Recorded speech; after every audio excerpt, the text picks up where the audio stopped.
சுனில்குமார் நியமனத்தில் எந்த அரசியல் காரணமும் இல்லை என்று தமிழ்நாடு அரசு சென்னை உயர்நீதிமன்றத்தில் தெரிவித்திருக்கிறது. இது தொடர்பான கூடுதல் விவரங்களை செய்தியாளர் மதனிடம் கேட்கலாம். மதன், முழுமையான விவரங்கள்.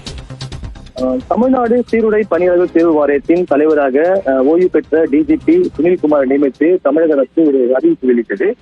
இந்த ஒரு நியமனத்தை ரத்து செய்ய வேண்டும் என்றுதான் அதிமுக வழக்கறிஞர் பிரிவு மாநில செயலாளர் ஐஎஸ் என்பதனை சென்னை உயர்நீதிமன்றத்தில் இந்த வழக்கை தொடர்ந்தார். இந்த வழக்கில் தான் தற்போது தமிழக தரப்பில் ஒரு பதில் மனு தாக்கல் செய்யப்பட்டுள்ளது.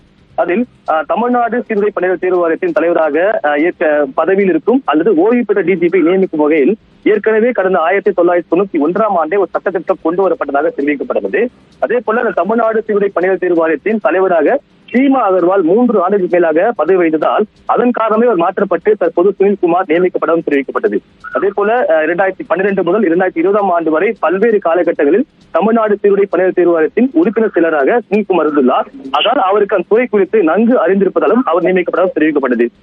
சுனில்குமார் ஓய்வு பெற்றிருந்தாலும் கூட வாரியத்தின் தலைவராக பணியாற்றும் போது அரசின் விதிமுறைகளுக்கு கட்டுப்படும் என்றும் தெரிவிக்கப்பட்டுள்ளது. அதே போல தமிழகத்தில் தற்போது டிஜிபி அந்தஸ்தில் உள்ள 11 அதிகாரிகளும் மற்ற துறையில் பணியாற்றி வருகிறார்கள். எனவே ஓய்வு பெற்ற டிஜிபி சுனில்குமார் வாரியத்தின் தலைவராக நியமிக்கப்பட்டதும் தெரிவிக்கப்பட்டது.